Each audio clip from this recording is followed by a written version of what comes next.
Hoje em dia, quando eu percebo que a minha ansiedade está aumentando, eu lembro das palavras do Yogi Sadhguru sobre como lidar com os problemas. Ele diz que o que está fora do nosso corpo não nos pertence. Somente podemos lidar com aquilo que está dentro de nós, na nossa mente. Sobre aquilo que está fora de nós, não temos controle algum.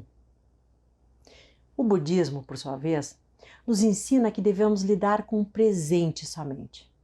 Ou seja, não podemos nos preocupar com o que não podemos mudar, nem com o passado, que já se foi, nem com o futuro, sobre o qual não temos controle algum. Ou seja, a ansiedade não precisa existir.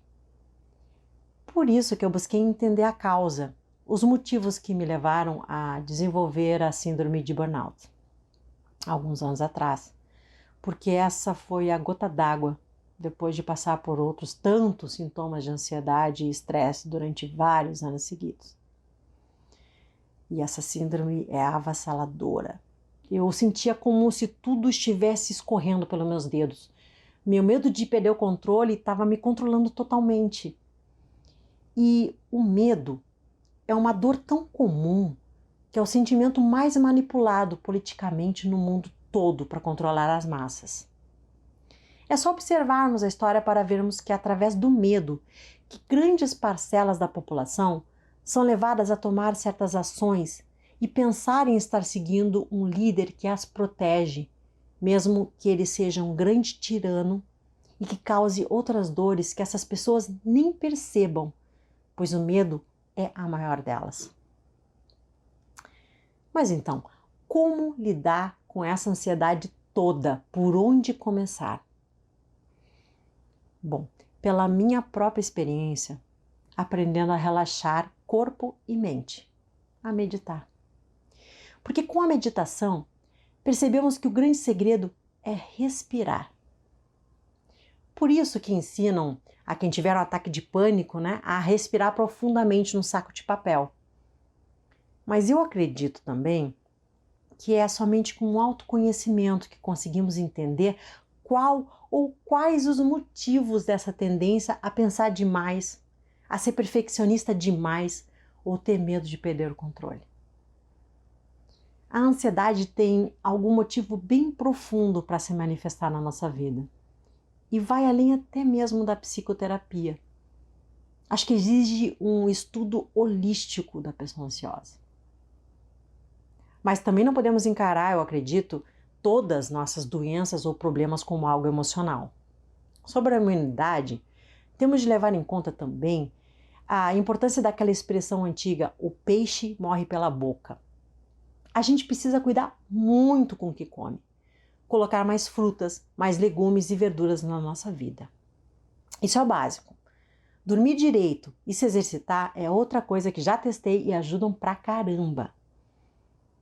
Mas como aliar tudo isso ao dia a dia corrido e à pressão de pagar nossas contas? Eis essa outra questão. E ainda temos a exposição a viroses e bactérias com a convivência com tantas pessoas. Faz parte. Quem tem filhos menores em escola, então, pelo amor de Deus, os pais acabam pegando todas as doenças dos filhos. Imagina as professoras das nossas crianças. Além do estresse de lidar com tantas demandas, ainda ficam expostas a todos os resfriados de uma turma inteira de crianças de uma só vez. Então, precisamos redobrar nossos cuidados. Tenho certeza de que até os indígenas brasileiros, antes da colonização, passavam por momentos de grande estresse. Mas quem trouxe as doenças foram os europeus. Se não existissem bactérias e vírus para serem transmitidos, não haveria esse tipo de doença. Já aquelas doenças que atacam até mesmo o sistema imunológico mais forte, ou o próprio câncer, essas sim, eu vejo como relacionadas às dores emocionais e espirituais. Essas coisas que pegamos no dia a dia, resfriados, gripes e outras tantas viroses, fazem parte da nossa sociedade sem proteção, sem máscaras.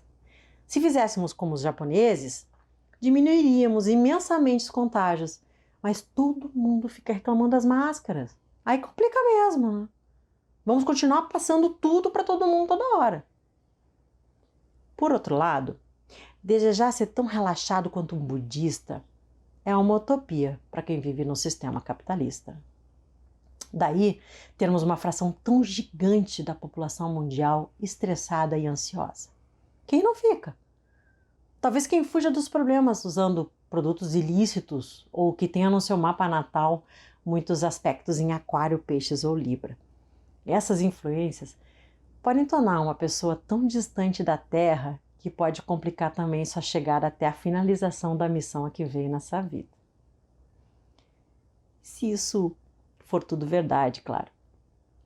Mas não precisamos mudar nossa essência. Só não podemos deixar que a ansiedade cresça a ponto de nos adoecer.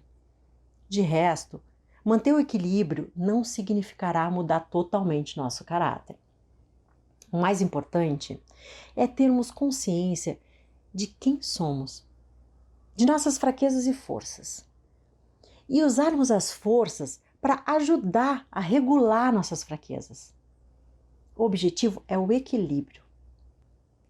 Tudo tem de ser perfeito? Então vamos aprender a relaxar a mente para que essa perfeição chegue de modo tranquilo. Tem medo de perder o emprego? Tenha um plano completo, com o plano A, o B, o C, até o G ou mesmo o Z. Se um der errado, basta partir para o próximo. Isso com certeza ajudará a regular a ansiedade e o medo. Sente falta de uma figura materna ou paterna? Procure uma forma de solucionar ou ao mesmo diminuir essa dor. Procure mentores, parentes ou amigos que guiem você como o pai e a mãe fazem. E assim por diante. E se for para acontecer, vai acontecer. Senão, não. Porque não temos controle nem do que passou, nem do que acontecerá. Nossa missão e a forma como vamos lidar com ela já veio gravada em nós desde que nascemos. E se eu estiver errada e não for assim, porque ninguém tem certeza disso, ao menos perdermos aquela vontade de manter o controle de tudo e de todos. Porque nada que seja muito radical funciona. Eu já falei sobre isso em outro vídeo. Eu vou deixar um card aqui em cima e o link dele na descrição, caso você queira conferir também. De qualquer forma, ninguém precisa criar mais obstáculos do que aqueles que aparecem nas nossas vidas sem necessidade. Tipo o ter de.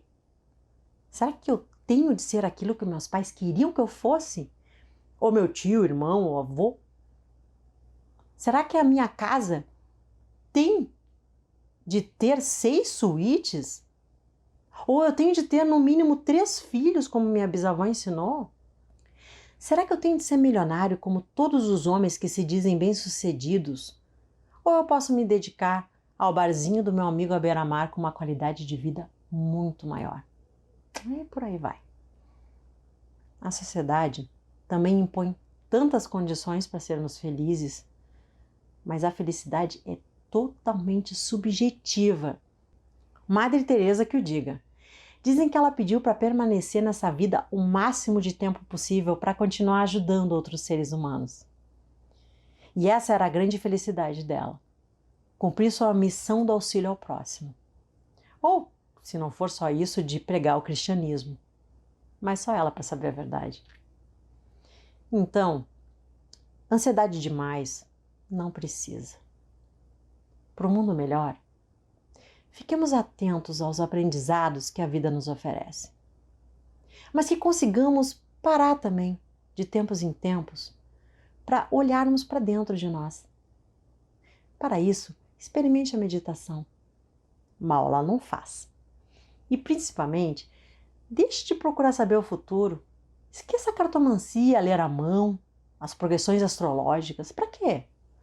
Para gerar ansiedade? Para adiantar uma vibração nessa energia que pode ser negativa muitas vezes? Prefiro, ao contrário, buscar a tranquilidade para conseguir superar os obstáculos da vida sem a danada da ansiedade.